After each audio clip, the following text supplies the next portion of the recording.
चंदनपुर नामक एक गांव में रामधनी नाम के एक सेठ रहते थे। उनके पास धन की कोई कमी नहीं थी, लेकिन वे बहुत कंजूस थे। सेठ और सेठानी का जीवन बहुत मजे में बीत रहा था। गर्मी का मौसम था और चारों तरफ धूप और गर्मी का कहर था। एक दिन सेठानी ने सेठ से कहा, सेठ जी, इस गर्मी में मुझे आम खाने का बहुत मन कर रहा है। अरे भाग्यवान, ये क्या कह रही हो? आम भी कोई खाने की चीज है? उसमें तो बस मोटी गुठली ही निकलती है और बाजार में उसके दाम तो बाप रे बाप। इतनी गर्मी में आम खरीदने जाना पड़ेगा और पैसे भी खर्च होंगे। नहीं, मैं इतना महंगा आम नहीं ला पाऊंगा। सेठ जी, क्या करोगे इतना धन रखकर? जब ऊपर जाओगे तो कुछ भी साथ नहीं ले जा पाओगे। और हाँ, अगर आज आम नहीं लाए तो देख लेना मैं तुम्हारा क्या हाल करूंगी। मैं खाना नहीं बनाने वाली। अरे भाग्यवान, आप भी कैसी बातें करती हो? ठीक है, ले आऊंगा आम। सेठ जी थैला लेकर आम खरीदने निकल पड़े। बाहर गर्मी इतनी थी कि पसीने से उनकी कमीज तर हो गई। उन्हें एक ठेले वाला आम बेचता दिखा। अरे भाई, ये आम कैसे दिए? सेठ जी, आपको तो पता है ये आम का सीजन है, इसलिए आम बहुत महंगे हैं, पूरे 7 रुपए किलो। लेकिन हाँ, मीठे बहुत हैं। एक बार खाओगे तो बार बार आओगे। अरे नहीं भाई, तुम बहुत ज्यादा दाम बता रहे हो। जहां से तुम लाते हो वहां इतना महंगा तो नहीं मिलता होगा। सेठ जी, तो आप ऐसा करो, थोक विक्रेता के पास चले जाओ। यहाँ से 5 किलोमीटर दूर उसकी दुकान है, वहां आपको सस्ते में मिल जाएगा। सेठ एक नंबर के कंजूस थे। वे अपना थैला लेकर थोक विक्रेता के पास चल दिए। गर्मी में पूरे 5 किलोमीटर चलने के बाद वे दुकान पर पहुंचे। उनका सारा शरीर पसीने से तर हो गया था। अरे भाई, ये आम कैसे बेच रहे हो? सेठ जी, 5 रुपए किलो है आम, लेकिन हाँ, इससे मीठा आम आपको कहीं नहीं मिलेगा। अरे भाई, तुम तो बहुत ज्यादा बता रहे हो। तुम तो ठग रहे हो। जहां से तुम आम लाते हो वहां इतनी महंगी थोड़ी मिलती होगी। सेठ जी, मैं तो जंगल जाकर आम के पेड़ों से तोड़कर लाता हूँ, वहां से जाकर ले लो। सेठ जी को ये बात जच गई। जब मुफ्त में कोई चीज मिल रही हो तो फिर पैसे खर्च करने का क्या फायदा।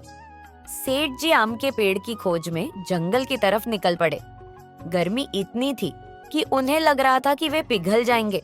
उन्हें चलते चलते जंगल में एक आम का पेड़ मिल गया। अरे रे, ये तो बहुत बड़े बड़े पेड़ हैं। मैं ये आम कैसे तोड़ूंगा? अगर आम नहीं ले गया तो सेठानी खाना नहीं बनाएगी। आम तो मुझे तोड़ना ही होगा, नहीं तो सेठानी खाना नहीं बनाएगी। सेठ जी जैसे तैसे आम के पेड़ पर चढ़ गए, लेकिन जब उतरने लगे तो उनसे उतरा नहीं जा रहा था। अब उन्हें डर लगने लगा था, क्योंकि तेज हवा चलने लगी थी और गर्मी से उनका बुरा हाल हो रहा था, जिससे पेड़ हिलने लगा और सेठ जी बहुत डर गए। अरे बाप रे, आज तो मेरा बचना मुश्किल लग रहा है। आज तो मैं मर ही जाऊंगा। सेठ जी पेड़ से नहीं उतर पाए तो मन ही मन मन्नत मांगने लगे। अगर मैं नीचे उतर गया तो मैं 108 ब्राह्मणों को भोजन कराऊंगा। मन्नत मांगने से सेठ जी का आत्मबल बढ़ गया और अब हवा चलनी भी बंद हो गई थी। सेठ ने जैसे तैसे हिम्मत की और आधे पेड़ तक उतरकर आ गए और सोचने लगे, अरे, मैंने बिना मतलब के 101 ब्राह्मणों के भोजन के लिए मन्नत मांग ली, लेकिन अब मैं पेड़ के आधी दूरी तक तो आ ही गया हूँ। सेठ ने नीचे देखा तो उन्हें फिर से डर लगने लगा। अगर मैं पेड़ से नीचे उतर गया तो 101 नहीं तो कम से कम 51 ब्राह्मणों को भोजन तो करा ही दूंगा। इतना बोलते बोलते सेठ जैसे तैसे करके नीचे उतर गए और बोले, अरे नहीं, मैं 51 ब्राह्मणों को भोजन तो नहीं करा सकता। अगर मैं चाहता तो बिना मन्नत मांगे ही उतर जाता, लेकिन चलो, अब मैंने कह दिया है तो एक ब्राह्मण को भोजन तो करा ही सकता हूँ। सेठ एक नंबर के कंजूस थे। वे घर पहुंचे और अपनी पत्नी को आम दिया और फिर ऐसे ब्राह्मण की खोज में निकल गए जो सबसे कम खाना खाता हो। सेठ जी को बहुत ढूंढने के बाद भी कोई बहुत कम खाने वाला ब्राह्मण नहीं मिल रहा था। कई लोगों से पूछने के बाद आखिर सेठ जी को एक कम खाना खाने वाला ब्राह्मण मिल ही गया। सेठ जी उस ब्राह्मण के घर पहुंचे और कहने लगे, मुझे एक ब्राह्मण की दावत करनी है, मैं इसलिए आया हूँ। जी ठीक है, मुझे आपका निमंत्रण स्वीकार है। ब्राह्मण देवता, आप कितना खा लेते हैं?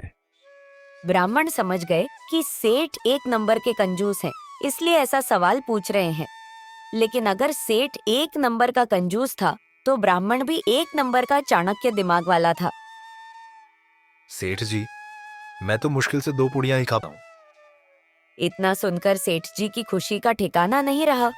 उन्हें लगा कि बस ये ब्राह्मण बिल्कुल सही रहेगा और तुरंत बोल पड़े, देखिए पंडित जी, मैं 9 बजे दुकान पर चला जाता हूँ, आप उससे पहले आकर भोजन कर लीजिएगा। पंडित जी राजी हो गए। सेठ जी घर आ गए और सुबह पंडित जी के लिए खाना बनवाकर उनका इंतजार करने लगे। लेकिन देखते ही देखते 9 बज गए, फिर धीरे धीरे 10 बज गए और आखिरकार सेठ जी थक हार कर सेठानी से कहने लगे, ओ सेठानी, मैं तो जा रहा हूँ दुकान पर, मेरे पीछे अगर पंडित जी आए तो उन्हें भोजन खिला देना और पूरे 1 रुपया दक्षिणा भी दे देना। सेठ दुकान चले गए और कुछ ही देर बाद पंडित जी सेठ के जाने के बाद आए। उनके आते ही सेठानी उनकी सेवा में लग गई, उनका हाथ पैर धुलवाया और इतने में ही पंडित जी रो पड़े। पंडित जी को रोता देख सेठानी बोली, क्या हुआ पंडित जी, आप रो क्यों रहे हैं? क्या बताएं सेठानी, इसी तरह से तुम्हारी देवी जैसी सासू माँ की याद आ गई। वह जब भी हमें निमंत्रण के लिए बुलाती थीं, तो हाथ पैर धुलवाते समय हमें 101 रुपए देकर हमारे पांव छूकर आशीर्वाद लेती थीं। न सुनते ही सेठानी भावुक हो गई। अरे पंडित जी, सासू माँ नहीं है तो क्या हुआ? पंडित जी मैं तो हूँ ना।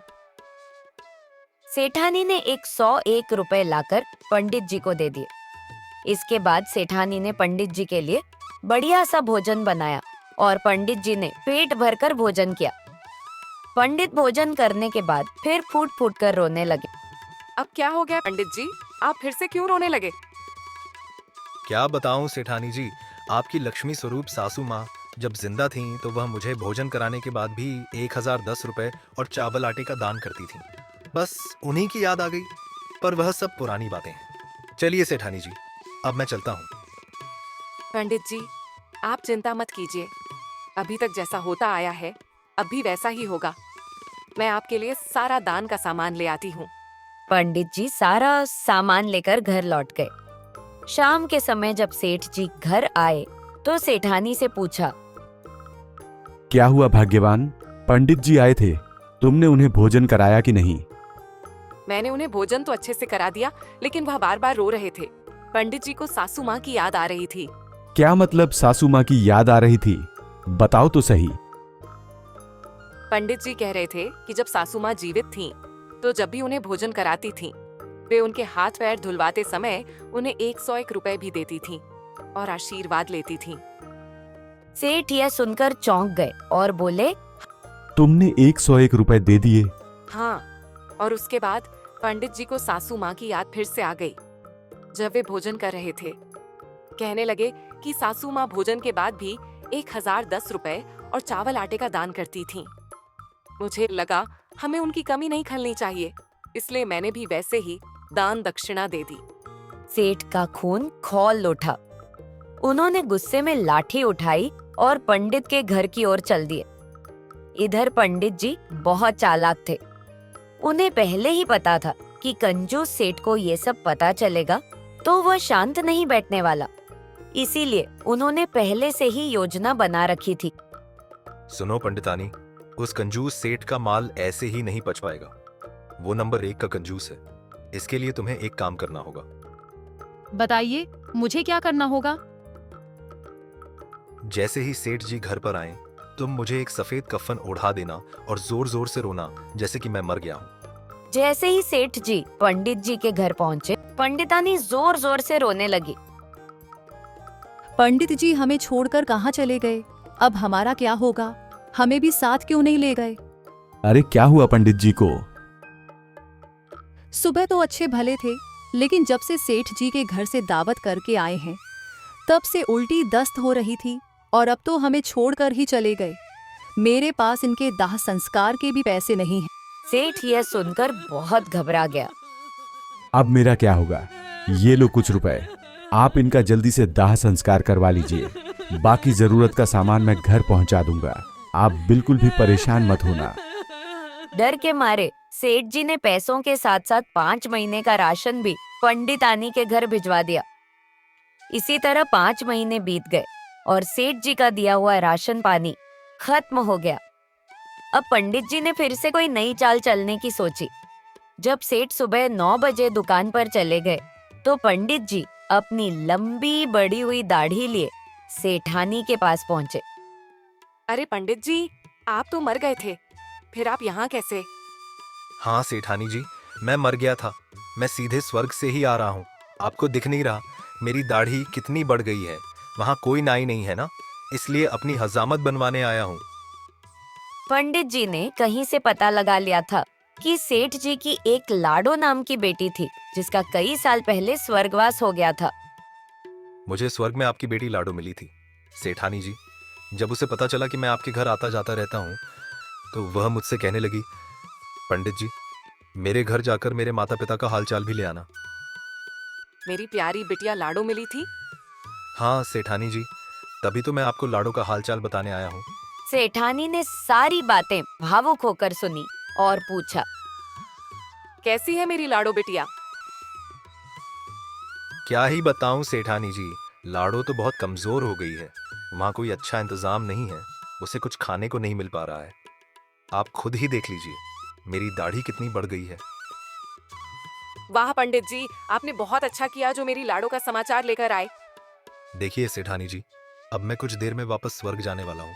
आपको जो भी लाडो को देना हो वह मुझे दे दीजिए, मैं जाकर लाडो को दे दूंगा। अब सेठानी ने बहुत सारा सामान बांधकर पंडित जी को दे दिया और पंडित जी सारा सामान लेकर अपने घर लौट गए।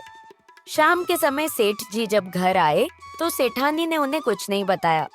उधर सेठानी का दिया राशन पंडित जी ने 2 महीने चला दिया और जब राशन खत्म हो गया तो पंडित जी फिर से सेठानी के पास चल दिए। सेठानी ने पंडित जी को देखा और खुश होकर बोली, क्या हाल चाल है पंडित जी? हालचाल बहुत बढ़िया है सेठानी जी।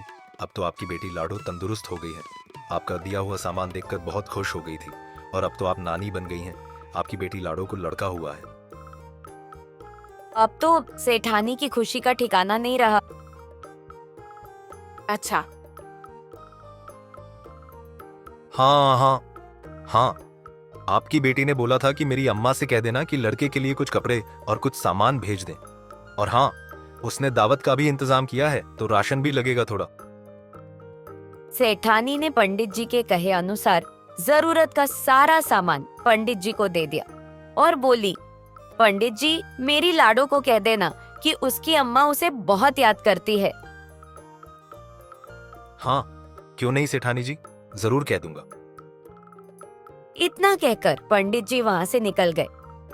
तभी अचानक किसी काम से सेठ जी घर पर आ गए और देखा कि सेठानी घर के बाहर खड़ी है। क्या हुआ? यहाँ पर क्यों खड़ी हो? कोई आया था क्या?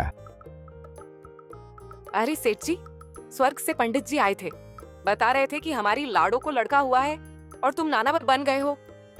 अरे तुम्हारा दिमाग तो नहीं खराब हो गया? पंडित जी ने जो कहा तुमने सच मान लिया। कितनी मूर्ख हो तुम। कहीं वह तुम्हें ठग तो नहीं ले गया? मैंने कुछ ज्यादा सामान नहीं दिया सेठ जी, बस लाडो की बेटी के लिए सोने की चेन, कपड़े, चावल, आटा और यही कोई 2 महीने का राशन दिया है। अब तो सेठ जी सन्न रह गए। वह अपनी मूर्ख बीवी और पंडित जी का गुस्सा लेकर पंडित जी के घर पहुंच। पंडित जी, मुझे माफ कर दो। मैं आज के बाद कभी किसी पंडित से यह नहीं पूछूंगा कि वह कितना खाता है। ठीक है, मैं तुम्हें माफ कर देता हूँ, लेकिन मुझे महीने में 2 बार तुम्हारे घर भोजन करना होगा और दक्षिणा भी देनी होगी। अगर ऐसा नहीं करोगे तो तुम्हारे साथ ऐसा ही होता रहेगा। ठीक है पंडित जी, मैं ऐसा ही करूंगा, लेकिन आप मेरे साथ ऐसी ठगी करना छोड़ दीजिए। ठीक है सेठ जी, तब आप चैन से रहिए, लेकिन याद रखना किसी पंडित से ऐसे मत पूछना कि आप कितना खाते हो। इसके बाद पंडित अपने घर चला गया। इस तरह पंडित जी ने अपनी समझदारी से कंजूस सेठ को अच्छा सबक सिखाया और सेठ जी ने भी ये समझ लिया कि हर चीज में कंजूसी करना ठीक का नहीं होता। गर्मी के इस मौसम में सेठ जी को यह सबक मिला कि धन का सदुपयोग करना चाहिए, न कि उसे बेवजह संचय करना चाहिए।